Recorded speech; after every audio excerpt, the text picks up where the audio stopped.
Hey everybody, welcome back to Rock Solid Rig. This is part 2 of day 1 being in the Ozark National Forest. We've got quite a few videos that are going to be coming out, a few other places that we're going to camp, and some really cool places that we're going to show you guys. If you're not already, please go ahead and subscribe. Click the notification bell. You'll be notified whenever we drop these next videos that are going to be coming out of the Ozark National Forest. Go ahead and give us a thumbs up on our videos too if you like what we're doing. It really helps, kind of pushes the content out for other people to be able to have a look at, and we really do appreciate it, and we thank everybody for everything that you guys have done for us so far. So, well, let's get into this video. So this is us back out on the fire roads after we not necessarily got lost, but just kind of came to an area where we couldn't really get through on one of the trails. It had been quite a few years, it looked like, since anybody had been there. But you saw us in the last video get out, kind of walk around looking at stuff, and there was just really no way that we could find a trail or find a route that we could take. So we ended up having to backtrack quite a ways and then get back to the fire road. And then from that road, we took a different route to be able to get to where it was that we were trying to plan on camping that night. Ended up taking us quite a while just to be able to make it back through everything that we had already come through. So we missed out on some trails and being able to go and see some places that we had wanted to, but overall we still had a really great time. So you can see here we start going through some wetter areas, a few little mud holes here and there, areas that kind of questionable. We had seen in some other videos from Arkansas overlanders that there's some pretty deep mud holes here, and you don't really know what you're going to be getting into. So that's why we have Chris in front of us in the JL, and he, before the trip, put a snorkel on there because he is just super awesome overlander like that. Like, he's one of the coolest overlander guys that we know. But with the snorkel, we knew that he'd be able to make it through and tell us whether or not we should follow him. Didn't really want to lose anybody out in the water here in Arkansas. We figured that might be a bad thing.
So here we come upon one of those deep water areas that I was telling you about. Chris decided to go into this water here, just went through this small little puddle, but then as you see him begin to go, water gets fairly deep, fairly quick.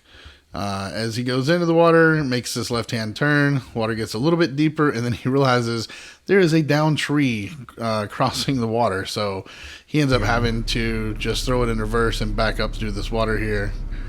It was a mess. That was a thing of beauty. Yeah, there is a bypass to the left.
As you can tell here, it's starting to get a little bit later in the day. Sun's going down.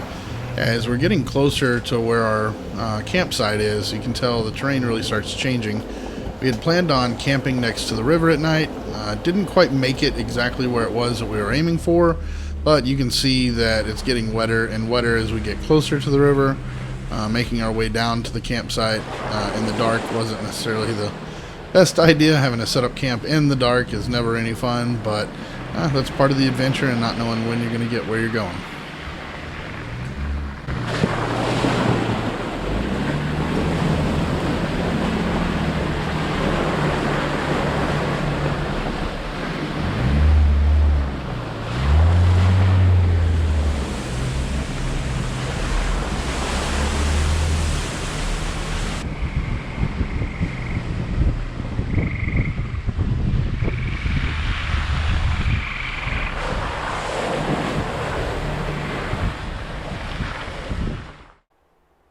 And here's a fun nighttime water crossing. Just remember, if you're going to be doing this, just please be careful.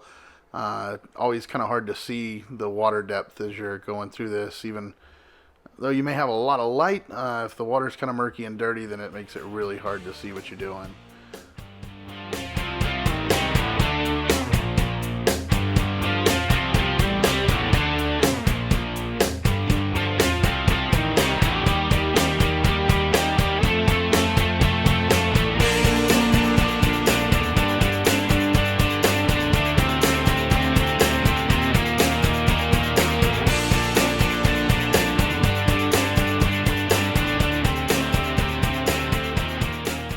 One last water crossing and we start to near our campsite.